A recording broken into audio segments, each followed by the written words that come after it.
Bonjour, c'est Jérôme de l'église de Tréhoux. Je suis très heureux d'être avec vous ce matin pour louer, prier et célébrer notre Seigneur. Et cette semaine, j'ai à cœur de vous partager avec vous le bonheur et la joie que j'ai eu de comprendre un peu mieux ce qu'était la parole de Dieu et de comprendre un peu mieux pourquoi j'avais un peu perdu confiance et que je l'ai retrouvée. Je vais pas vous raconter une histoire où Dieu a accompli un miracle. Je vais pas vous raconter que j'ai frôlé la mort, que j'ai été victorieux d'une situation inextricable. Non, là vous allez être déçus si vous cherchez du spectaculaire ce matin. En fait, ça a été tellement plus simple. J'ai tout simplement expérimenté une nouvelle fois la paix de Dieu. Et une nouvelle force qui m'a rempli de confiance envers notre Dieu, tout simplement. Dernièrement, j'ai découvert beaucoup de blogueurs très talentueux. Plusieurs sites de référence, des podcasts, des articles. Tous ces fervents serviteurs de Dieu et de Jésus qui nous expliquaient tellement bien plein de choses que je ne connaissais pas bien ou que je ne comprenais pas encore complètement. Puis au fil du temps, je vous l'avoue, j'ai lu un peu moins ma Bible. Et puis j'ai écouté un peu plus de podcasts, j'ai lu un peu plus d'articles. Et puis à un moment, je me suis rendu compte que pour me guider, je ne cherchais plus que dans ces blogs, dans ces paroles d'êtres humains. Alors soyons clairs, il y a des blogs d'excellente qualité, des auteurs remarquables et leurs enseignements sont bons et sont justes. Mais est-ce que c'est vraiment ce dont mon âme avait besoin ? Était-ce là la seule nourriture qui était capable de me rassasier ? En fait, si vous voulez, c'est un peu comme si je me contentais d'un apéritif. C'est super un apéritif, ça peut être très beau, très bon, mais est-ce que ça remplace vraiment un repas équilibré ? En fait, c'est rigolo, j'aime bien le mot anglais, starter. C'est vrai que c'est un peu un commencement, quelque chose qui me pousserait à aller plus loin, à aller manger le vrai et unique repas, le vrai pain de vie. Et ce vrai repas, le voici. Tout simplement. La Bible. La parole de Dieu. Ça paraît bête, dit comme ça. Ça paraît tout simple. Mais j'ai eu un vrai plaisir à manger un vrai repas, en relisant l'histoire de Job et de Daniel. Et c'est cette parole vivante et efficace qui m'a nourri et m'a apporté de nouveau la paix de Dieu dans mon cœur. Waouh! Ça, je peux vous dire, c'était une vraie petite renaissance. Jésus nous a dit, je suis le chemin, la vérité et la vie. Nul ne vient au Père que par moi. Et comment mieux connaître Jésus que de lire la parole de Dieu et de laisser le Saint-Esprit nous enseigner. Lire la Bible, la parole de Dieu, c'est aussi mieux connaître son auteur. Alors non, je ne vous parle pas des 40 auteurs qui sur à peu près 1000 ou 1600 ans ont rédigé tous les livres de la Bible, mais je parle bien de celui qui a inspiré leurs paroles, qui a inspiré leurs mots pour nous livrer sa juste parole, sûre et véritable. Et c'est là la notion de confiance qui m'est revenue en gros et en gras. Oui, le Seigneur me disait, oui, je suis là, je serai toujours là, près de toi, pour te montrer la bonne voie. Tu peux prendre un temps auprès de moi. Viens à ma rencontre. Ouvre ma parole. Je t'attends. Je vous invite à louer Dieu avec 2 chants. 2 chants pour proclamer qui est Jésus. Celui qui nous éclaire, qui nous conduit, qui nous protège, qui nous transforme. Celui à qui nous devons la vie, libéré de notre péché. Chantons. Mon âme, éveille-toi, et Jésus-Christ est ma sagesse.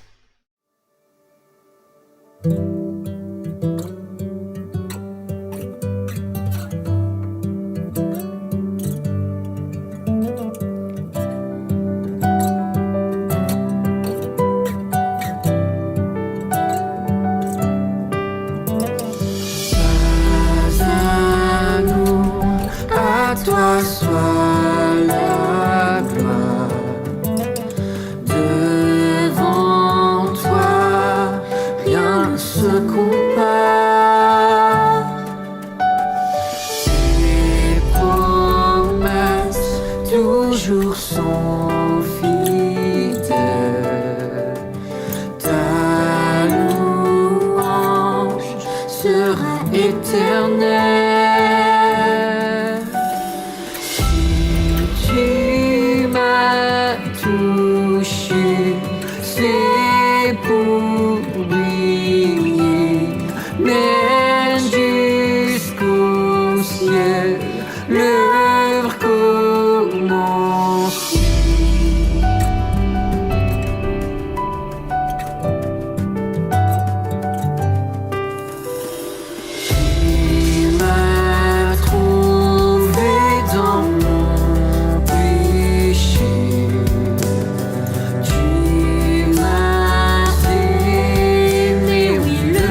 touché, c'est pour lui, mais jusqu'au ciel leur commencer.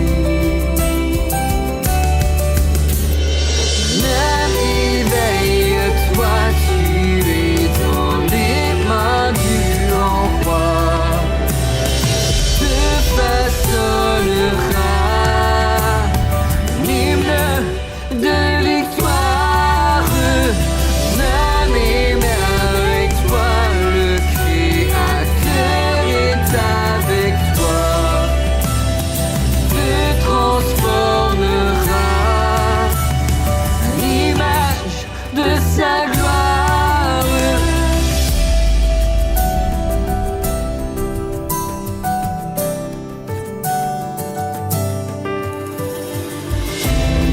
Tes heures sont belles en ton temps. Quelle joie d'entrer dans ton plan. À jamais ta main renouvelle. Au plus loin, ta grâce nous emmène. Si tu m'as touché, c'est pour lui, mais jusqu'au ciel leur commencer. Même éveille-toi, tu es dans les mains du grand roi, te façonnera un hymne de victoire. Même avec toi, le Créateur est avec toi, te transformera l'image de sa gloire. Même éveille-toi, tu es dans les mains du grand roi, te façonnera un hymne de victoire. Même avec toi, le Créateur est avec toi, te transformera l'image de sa gloire.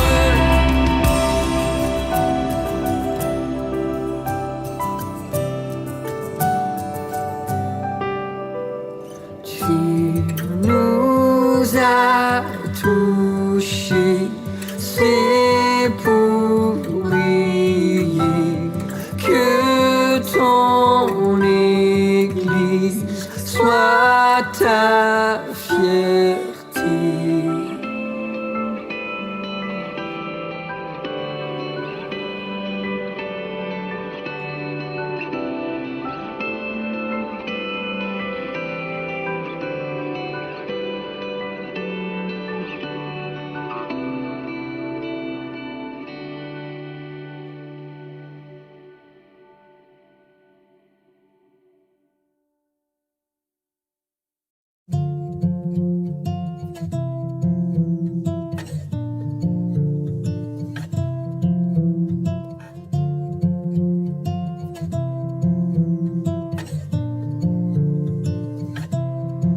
Jésus qui est ma sagesse, il éclaire mon chemin, et je marche en ma faiblesse, conduit par sa sûrement.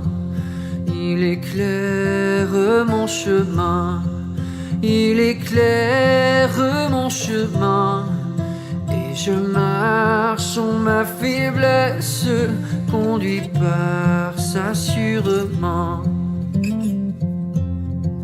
Jésus qui est ma justice, son sang a coulé pour moi. Je trouve en son sacrifice paix et pardon par la foi. Son sang a coulé pour moi, son sang a coulé pour moi. Je trouve en son sacrifice paix et pardon par la foi. Jésus-Christ me sanctifie, au divin s'est attaché. Je reçois de lui la vie qui m'a franchi du péché. À toi Jésus attaché, à toi Jésus attaché. Je reçois de toi la vie qui m'a franchi du péché. Jésus en payant ma dette à grand prix m'a acheté. Près de lui ma place est prête au ciel pour l'éternité. Jésus tu m'as acheté, Jésus tu m'as acheté. Et déjà ma place est prête au ciel pour l'éternité.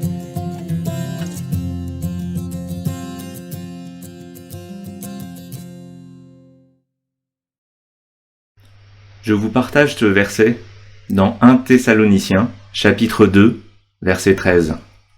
C'est pourquoi nous disons sans cesse à Dieu toute notre reconnaissance de ce que, en recevant la parole de Dieu que nous vous avons fait entendre, vous l'avez accueillie, non comme la parole des hommes, mais comme ce qu'elle est vraiment, la parole de Dieu agissant en vous qui croyez. Et c'est vraiment ça qui est important et sur lequel je veux insister ce matin. La parole de Dieu qui agit en nous. La parole de Dieu qui est une parole vivante. Je vous invite maintenant à chanter ensemble notre dépendance à Dieu. Soyons humbles et reconnaissants. Dieu est toujours là et nous avons besoin de lui à chaque instant.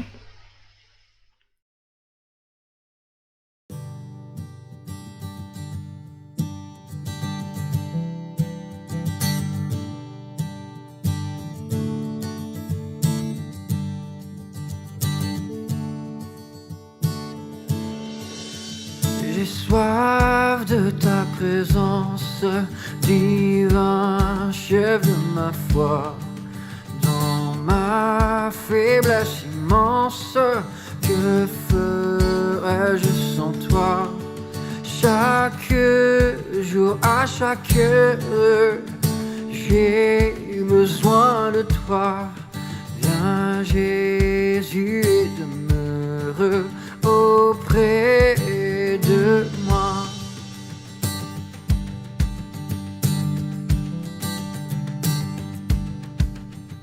Des ennemis dans l'ombre rôdent autour de moi, accablé par le nombre.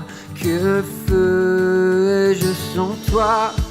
Chaque jour, à chaque heure, j'ai besoin de toi.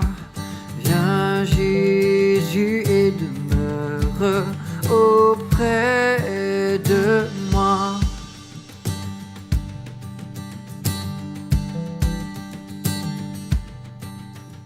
Pendant les jours de rage, d'obscurité, d'effroi, quand faiblit mon courage, que ferais-je sans toi?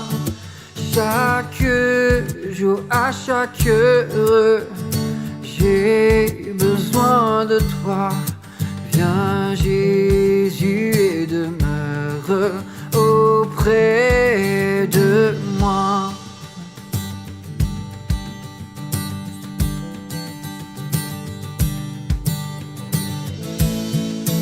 Oh Jésus, ta présence, c'est la vie et la paix dans la souffrance et la vie à jamais. Chaque jour, à chaque heure, j'ai besoin de toi. Viens Jésus et demeure auprès de moi. Viens Jésus et demeure auprès de moi.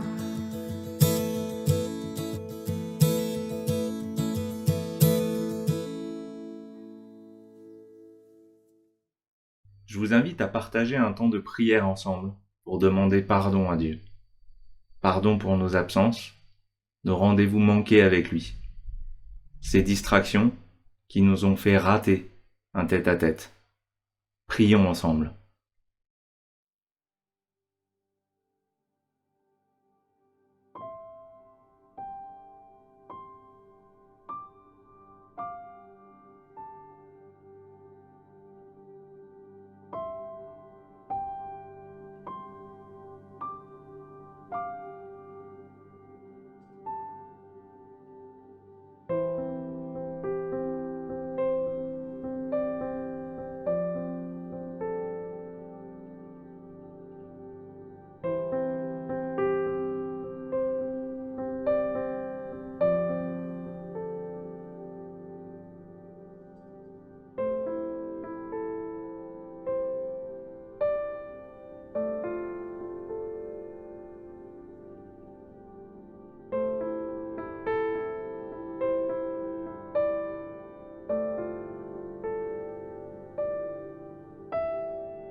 Dans 1 Thessaloniciens chapitre 5, « Soyez toujours joyeux, priez sans cesse. Rendez grâce en toutes choses, car c'est à votre égard la volonté de Dieu en Jésus-Christ. » Je vous invite maintenant à partager un deuxième temps de prière, un temps de reconnaissance.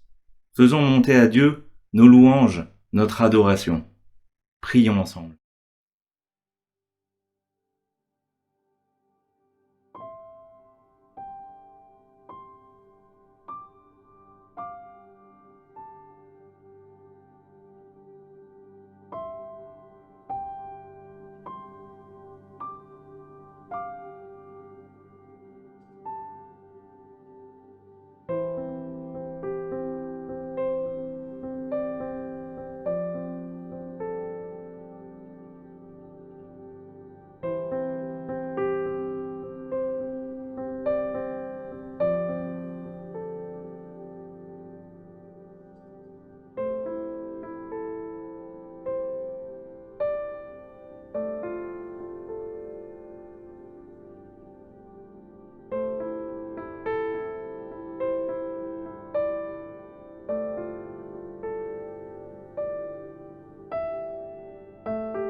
Bonjour à tous, je suis heureux de vous retrouver pour continuer notre quête de la sagesse ensemble. Ça fait plusieurs dimanches que nous traversons le livre des Proverbes et le livre des Proverbes veut nous donner de la sagesse, de l'intelligence, du recul pour apprendre à bien vivre nos vies, pour apprendre à réussir à éviter les pièges et rester attaché à Dieu et être une bénédiction pour les gens qui sont autour de nous.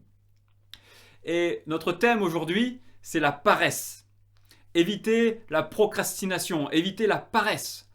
Et la première chose qui m'est venue à l'esprit quand je me suis dit que je devais étudier ce thème, c'est que vous qui me regardez, vous êtes dans des situations tellement différentes.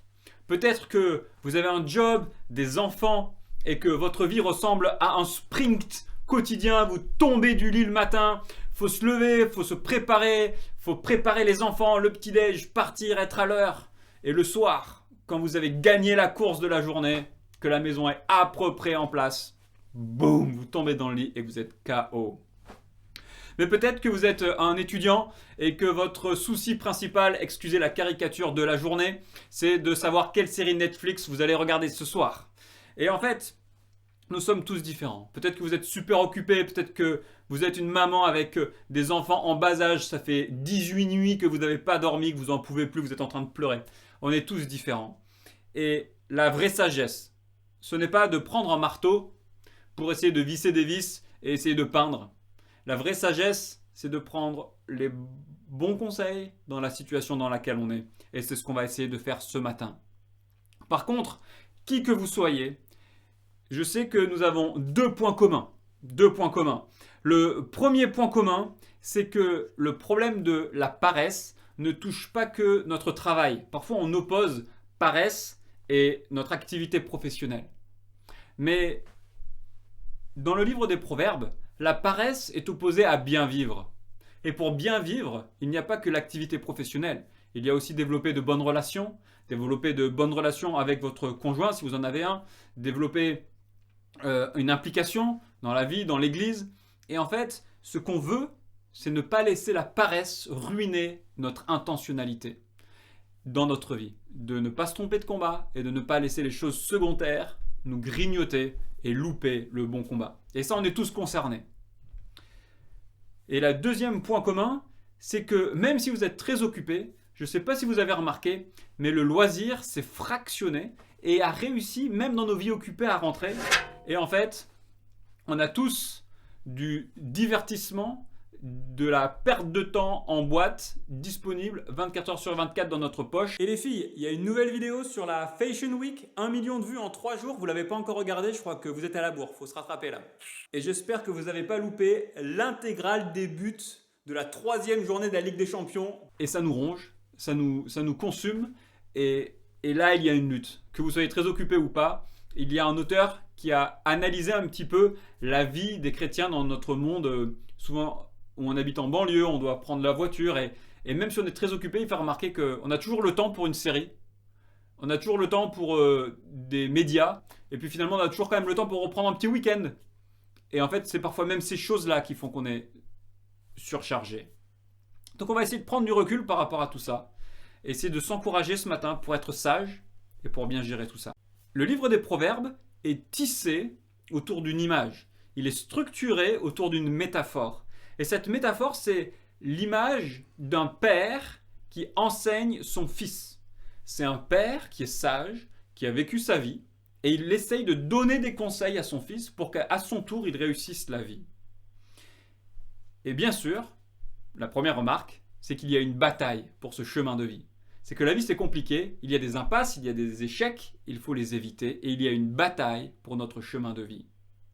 Regardez ce premier verset où le père parle à son fils. Je t'enseigne la voie de la sagesse. Je te conduis dans les sentiers de la droiture. Pendant ta marche, ton pas ne sera pas gêné. Si tu cours, tu ne trébucheras pas. Et en fait, il y a une image de la vie est imagée par la voie, le sentier, la marche et la course. Et le Père dit, si tu m'écoutes, je vais te donner la sagesse pour que tu puisses marcher dans la vie sans être gêné, sans trébucher. Et en fait, dans ce chemin, dans le livre des Proverbes, dans ce chemin, le fils va croiser plusieurs femmes qui vont essayer de le séduire, qui vont essayer de dîner avec lui. Et donc, par exemple, il y a la femme folie. Il y a la folie qui va essayer de draguer, de séduire le fils, de lui voler son cœur et de l'éloigner de la sagesse et de l'intelligence que le Père veut lui donner.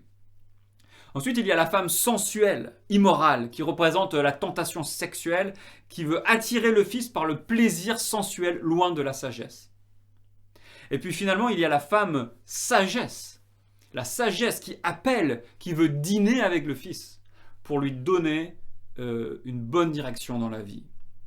Alors bien sûr, ce n'est pas péjoratif envers les femmes, c'est une image.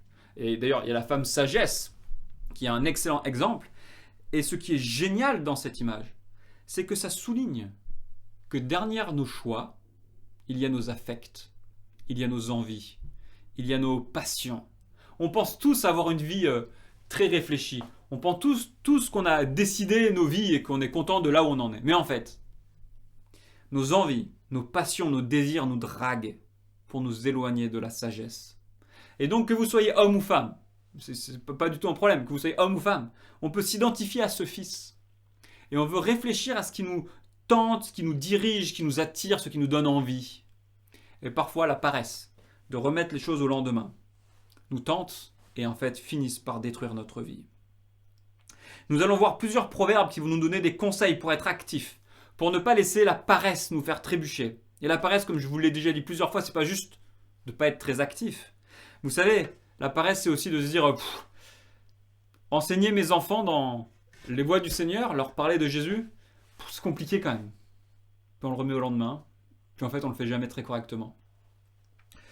Ou le dimanche matin, se connecter à Zoom pour passer du temps avec les frères et sœurs quand même. Puis hop, encore un dimanche qui passe.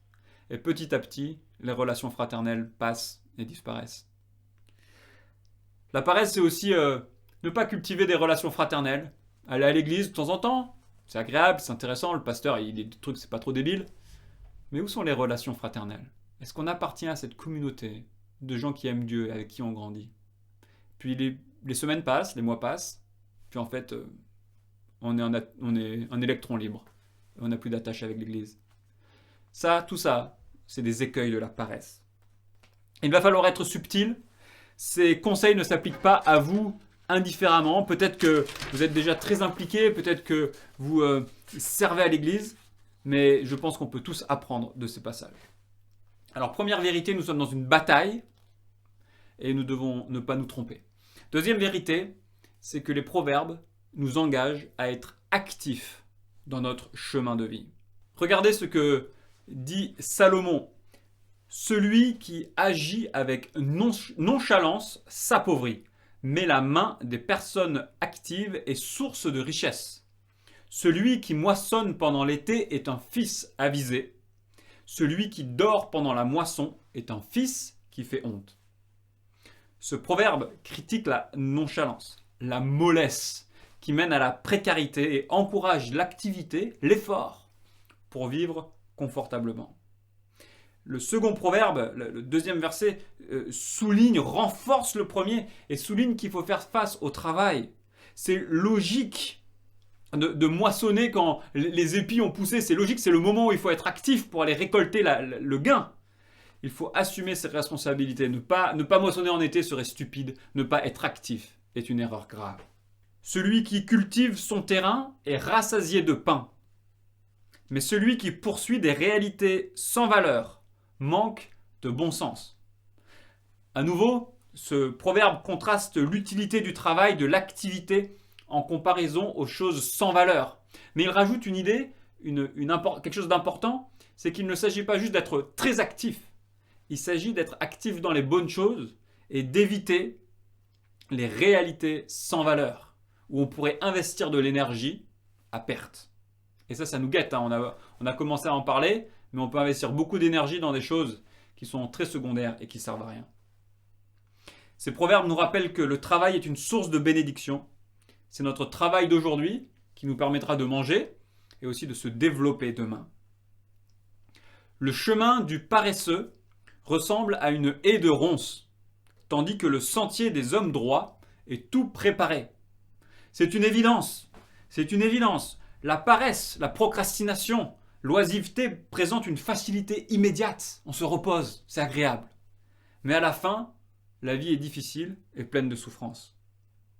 À l'inverse, le chemin des hommes droits, des hommes sages qui travaillent aujourd'hui, qui anticipent, qui sont actifs, ils transpirent aujourd'hui. Mais demain, le sentier des hommes droits sera préparé et sera facile pour avancer dessus. Qui a déjà fait un mémoire à labour à la fac? Vous savez, il y a des gens qui sont même spécialisés là-dedans, de traîner et puis après de faire 2-3 nuits blanches pour rendre un mémoire. Souvent un peu bâclé malheureusement. Et c'est pareil dans la vie. Vous avez le choix de vivre une vie qui est toujours à l'arrache et rendue au dernier moment, un peu comme on peut, ou d'anticiper, de choisir ses combats. Et à la fin, d'avoir un sentier des hommes droits et tout préparé. Bref, première vérité, l'activité est une grande bénédiction dans notre vie. Elle n'est pas à éviter, elle est à faire face. Deuxième vérité, non seulement il s'agit d'être actif, mais il s'agit d'être concentré dans son chemin de vie. On n'est pas juste là pour travailler, mais pour développer une compétence qui sera utile pour vivre et qui aussi sera aussi utile pour les autres. Si tu vois un homme habile dans son travail, c'est au service des rois qu'il se tiendra. Il ne restera pas au service de gens obscurs. Ce proverbe nous engage à être concentrés sur notre travail et pas juste être concentrés sur une promotion professionnelle par exemple. C'est un encouragement à développer des compétences. Certains disent que pour être bon dans un domaine, il faut 10 000 heures de travail. À 35 heures par semaine, ça fait à peu près 6 ans d'expérience. Pour commencer à maîtriser un sujet, il faut 6 ans d'expérience. Celui qui préfère son ouvrage à sa carrière est de loin supérieur aux arrivistes en tout genre, parce qu'il a une compétence qui est précieuse.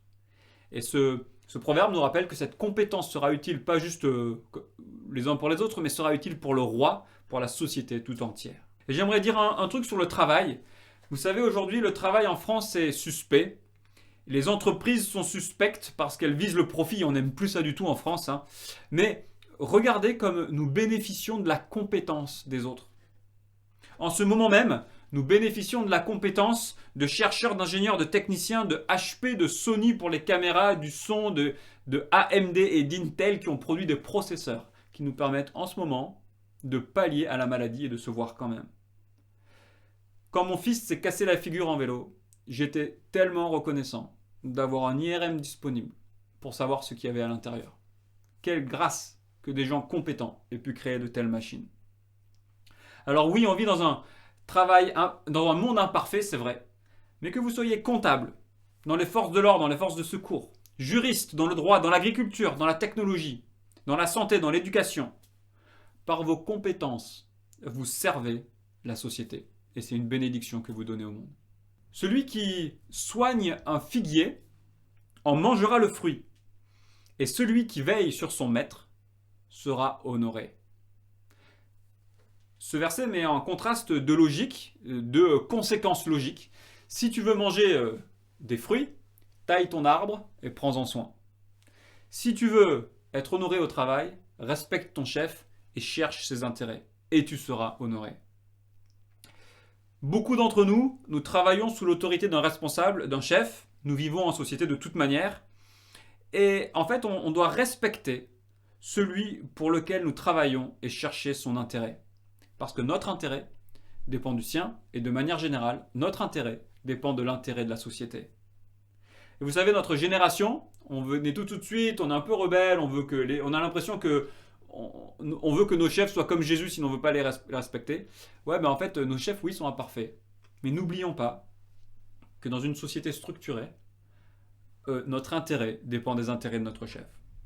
Et nous devons réapprendre à vivre et à travailler dans un réseau relationnel, y compris avec des personnes en position d'autorité, même quand elles sont imparfaites.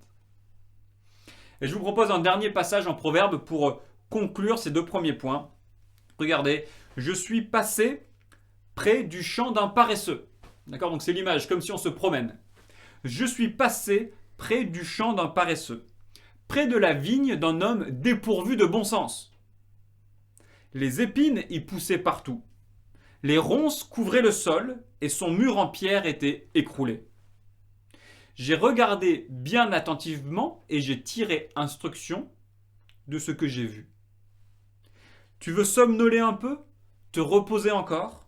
Juste croiser les mains pour dormir? Voilà que la pauvreté te surprend comme un rôdeur et la misère comme un homme armé. Donc là, c'est l'image de la vie d'un paresseux. C'est pas, on ne regarde pas juste son jardin, mais c'est l'image de la vie du paresseux qui a choisi de se reposer. Et le sage passe et il observe la leçon. Et c'est ce qu'on veut faire ce matin. Ce que ces proverbes nous disent, c'est que le paresseux, c'est pas un monstre. Le paresseux, c'est juste quelqu'un qui s'est trouvé trop d'excuses, qui a trop remis au lendemain, qui a trop procrastiné. Et tout ça, ça s'est passé sans qu'il s'en rende compte. Et à la fin, il s'est fait surprendre par la pauvreté. Il a plein d'excuses qui paraissent ridicules mais auxquelles il croit. Le paresseux dit « Il y a un lion dehors, je serai tué dans les rues ». Le paresseux s'est trouvé trop d'excuses absurdes. Il s'est cru plus sage, il n'a pas écouté les conseils. Le paresseux se croit plus sage que 7 hommes qui répondent avec discernement. Et in fine, il s'est fait surprendre par la pauvreté. Et j'ai déjà insisté sur le fait que vous qui regardez cette vidéo, vous êtes tous différents. Mais là, il y a une immense rupture générationnelle. Et je m'adresse en particulier aux gens comme moi qui ont 35 ans et moins. Vous savez, nos aînés avaient la valeur travail. C'était important. Moi, j'ai grandi en entendant la phrase « On ne ramasse pas les sous sur la route ». Il ne faut pas juste se baisser pour ramasser les sous, il faut les gagner. Aujourd'hui, ça a totalement changé. La priorité, c'est l'épanouissement et le plaisir, c'est l'hédonisme. Dans ce livre référence, l'auteur écrit « Les Français ont un goût prononcé pour le confort et une aversion pour son contraire, l'inconfort, qu'il soit matériel ou moral. Pour les Français, la recherche du bonheur prend des formes différentes. Le bien-être, la sérénité, équilibre, harmonie, le développement personnel. Il faut profiter de la vie. Le travail occupe une moindre place que par le passé. Le travail est vu comme une contrainte. La France détient le record de la durée de travail effective la plus faible sur l'ensemble de la vie active. Pendant mes études, le bon gars, c'est celui qui pouvait s'en sortir en bossant le moins. Au collège, c'était même une honte de travailler. Et si vous êtes collégien et que vous m'écoutez, merci pour votre patience et j'aimerais vous encourager à bosser parce que vous allez récupérer une bénédiction de votre travail sur le long terme. Pour nous, les moins de 40 ans, rappelons-nous que le travail n'est pas un ennemi, mais il est une source de bienfaits. Le travail n'est pas un ennemi, mais il nous permettra de gagner plus tard. Est-ce que c'est facile? Non. Est-ce que le climat social est parfait? Non plus. Ce n'est pas ce que je dis. Nous devons apprendre à ne pas être noir et blanc. Malgré les difficultés de la chute, le travail concentré, le travail persévérant est une source de bienfaits. Et j'aimerais rappeler que dans la Bible, le Dieu de la Bible est un Dieu qui travaille. Il est présenté au début de la Genèse comme un Dieu qui a travaillé pour la création. Dans d'autres religions, la création est issue d'un combat ou de combat entre deux dieux et puis finalement le monde est apparu. Non, dans la Bible, le Dieu de la Bible a travaillé. Adam et Ève ont travaillé dans le jardin, l'ont cultivé avant la chute. Et le travail est valorisé. Chez les Grecs, le travail c'était méprisable, c'était pour les esclaves, pour les petits. Et nous on veut dire non. Le travail est valorisé pour parvenir à nos propres besoins, pour pouvoir être généreux. Et on va l'extrapoler dans un petit moment pour pouvoir vivre une vie bonne sous l'autorité de Dieu. Bref, soyons actifs, soyons énergiques dans notre chemin de vie. Ne laissons pas les fausses excuses, ne laissons pas notre orgueil qui nous empêche d'écouter les conseils nous détruire et avançons pour honorer Dieu. Et maintenant, j'aimerais mettre en perspective cet enseignement avec l'enseignement de Jésus-Christ. Et le point suivant, c'est que nous avons, en tant que chrétiens, un nouveau sens pour mon chemin de vie. Un nouveau sens. Dans Tite, on peut lire que Jésus-Christ, s'est donné lui-même pour nous, afin de nous racheter de toute faute et de se faire un peuple qui lui appartienne, purifié et zélé pour de belles œuvres. Plusieurs versets dans le Nouveau Testament donnent cette image de rachat. D'autres parlent de racheter le temps. Et l'idée, c'est que Jésus est venu au marché aux esclaves du péché. Nous étions des esclaves du péché, à se laisser aller à nos pulsions, à nos envies, à ce que ce monde nous dit qui est bien. On se laissait aller comme ça. On était prisonniers. Et Jésus vient, il pardonne nos fautes. Par l'Esprit, il nous réoriente. Et en cela, c'est comme s'il était venu nous racheter au marché aux esclaves pour nous rendre la liberté de faire le bien que Dieu veut. En tant que chrétiens, nous sommes libres d'être actifs, de marcher dans un chemin de vie vers Dieu. Nous ne sommes plus esclaves de nos pulsions et de notre paresse. Nous ne sommes plus esclaves de notre ego. Quand on se détourne de nos pulsions, de nos passions, de notre paresse, quand on se détourne de ces réalités sans valeur, comme disait le proverbe tout à l'heure, et qu'on agit avec zèle pour l'honorer, on rachète notre vie et on a un nouveau sens. Quand on va au boulot, on ne sert pas juste notre chef hiérarchique, on sert Jésus-Christ, parce qu'il nous a rachetés. Et on veut travailler avec respect, avec compétence, avec amour. À la maison, on ne se laisse plus aller à perdre notre temps et puis à laisser notre conjoint faire le job. On est présent, on est actif parce que Jésus-Christ a racheté notre vie et qu'on est actif. Et là, on peut étendre cette exhortation à tous les domaines de notre vie. Remettons-nous dans la logique de Proverbe. Nous sommes sur un chemin de vie. Sur ce chemin, il n'y a pas que le travail. Il y a les relations amicales, fraternelles. Il y a notre conjoint, il y a nos enfants, il y a l'église. Il y a le travail aussi. De manière plus générale, nous avons besoin de refuser la paresse, de refuser le laisser-aller pour embrasser l'activité, le travail dans notre vie, pour ne pas trébucher et perdre notre vie. Nous devons reprendre le pouvoir sur le chemin de nos vies pour le donner à Jésus-Christ.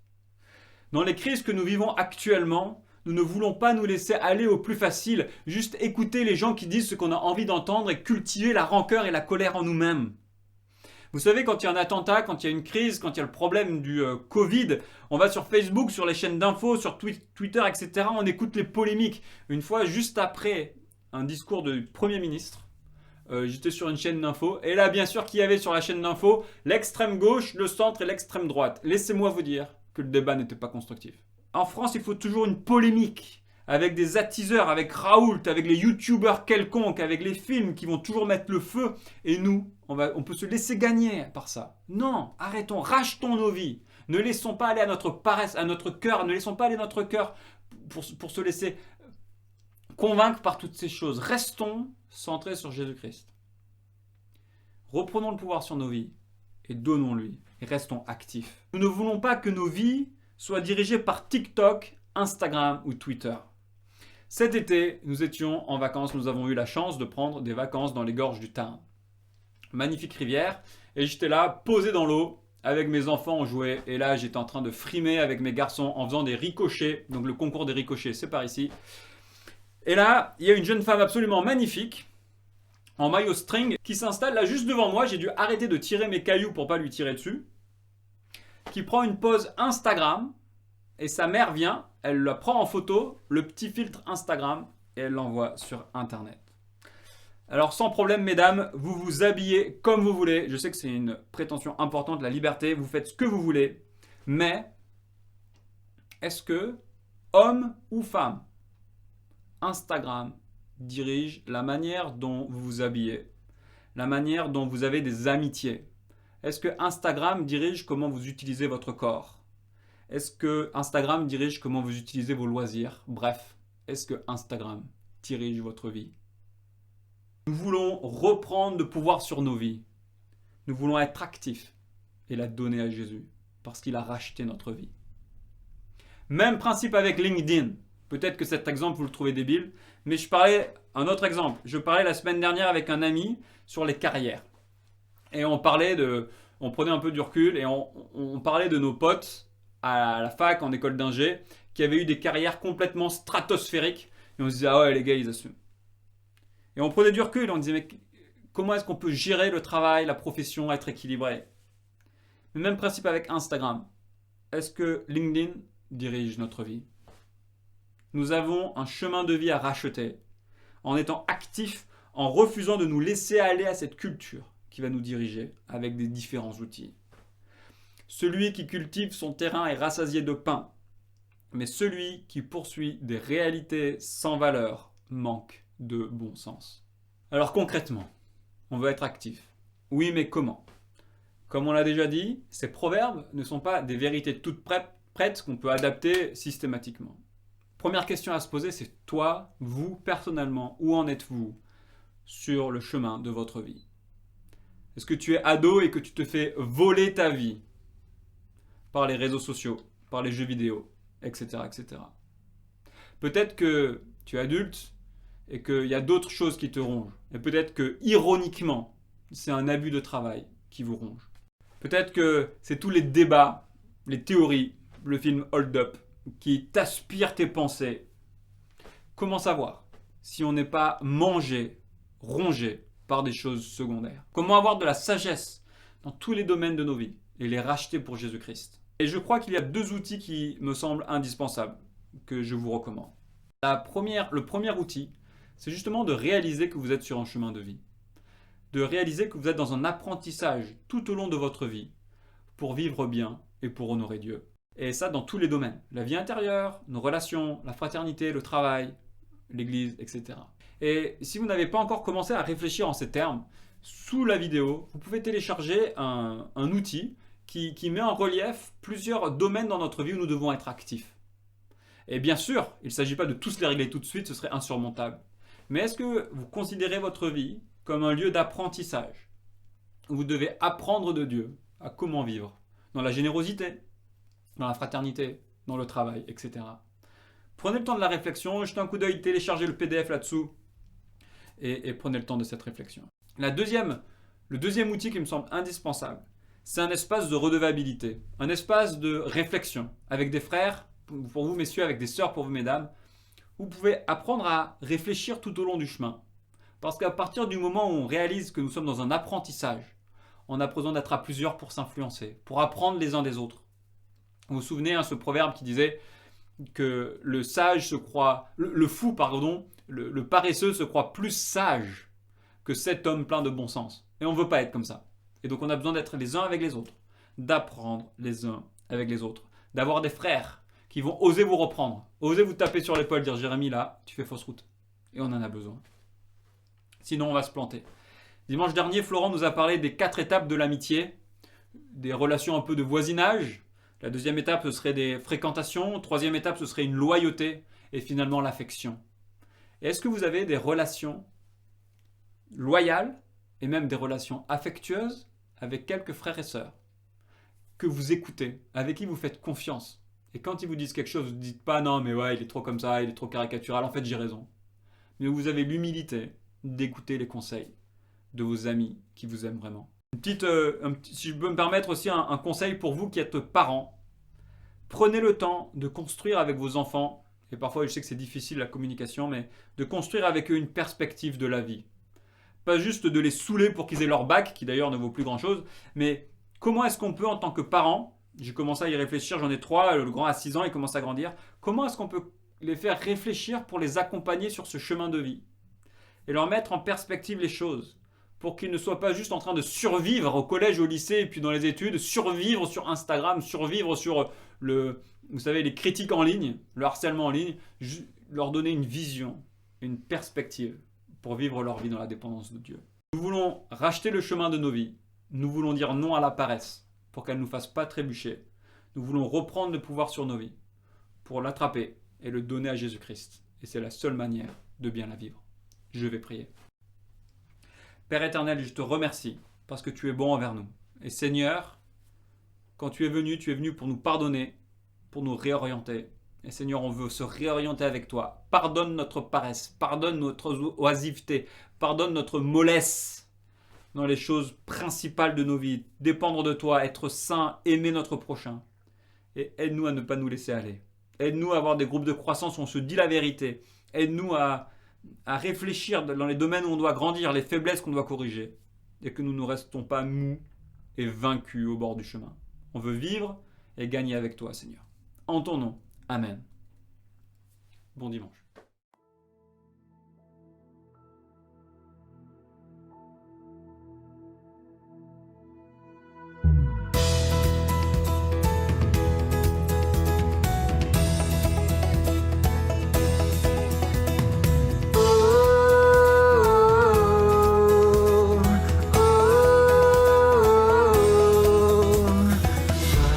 Seule ma vision, ô roi de mon cœur, brise en moi tout autre désir, Seigneur. Dès l'aube du jour, conduis mes pensées. Quand ta présence, je reste comblé.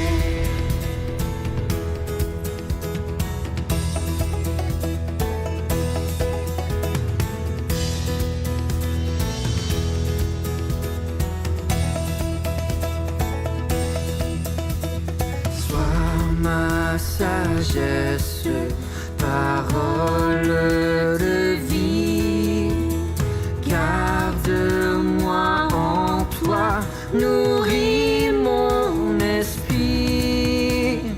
Père tout-puissant, en moi tu demeures. Je suis ton enfant, uni à ton cœur.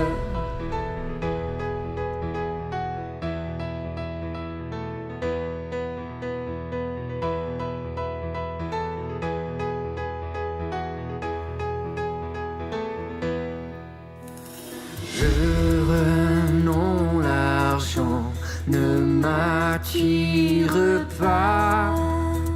Mon héritage à jamais tu seras. Toi seul, oui, toi seul, règne dans mon cœur. Grand roi céleste, puis de mon bonheur.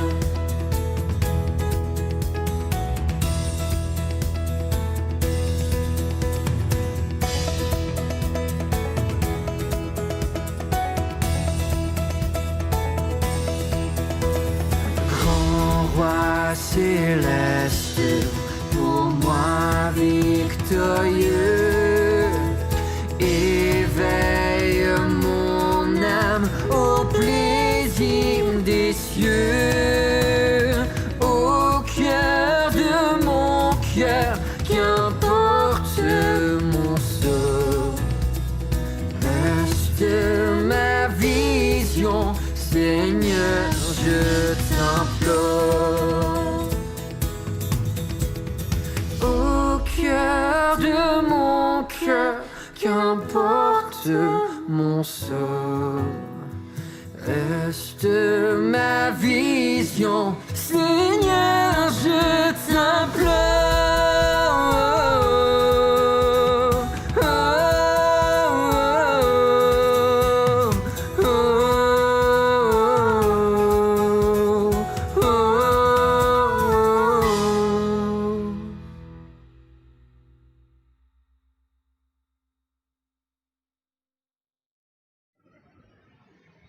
Bonjour à tous, je m'appelle Christine et je viens de l'église de Trévoux.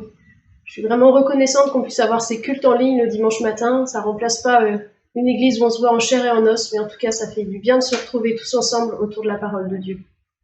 Alors je vous invite à prier tous ensemble. Seigneur Jésus, on est vraiment reconnaissant de ce que tu es au milieu de nous malgré les circonstances, de ce qu'on peut te faire confiance. Merci pour ta parole qui nous instruit, qui nous encourage, qui nous reprend quand il faut. Et je te prie que cette semaine, tu nous aides à mettre en pratique tout ce qu'on vient d'entendre pour qu'on puisse te rendre gloire dans chaque situation qu'on rencontrera, que ce soit dans nos actes, dans nos motivations, dans nos pensées. On prie vraiment que tu nous aides à être sel et lumière là où tu nous places. Seigneur, je veux aussi penser à tous ceux qui se réunissent sur la terre entière et qui ont aussi besoin de cette sagesse. Je te prie que tu encourages, que tu donnes les forces pour te rester fidèle. Seigneur, on veut aussi penser à notre pays, que tu diriges aussi les autorités et que tu nous aides chacun à vivre pour toi cette semaine, à te glorifier. Merci parce que tu es ce Dieu qui prend soin de nous, qui restaure notre âme, qui nous conduit, qui reste avec nous. On veut vraiment marcher avec toi et te faire confiance. Merci pour ton amour. En ton nom, Amen. Je vous souhaite une très bonne semaine à tous. Merci Jérémy, merci Christine. Quant à moi, je vous souhaite un excellent dimanche et une excellente semaine. À bientôt.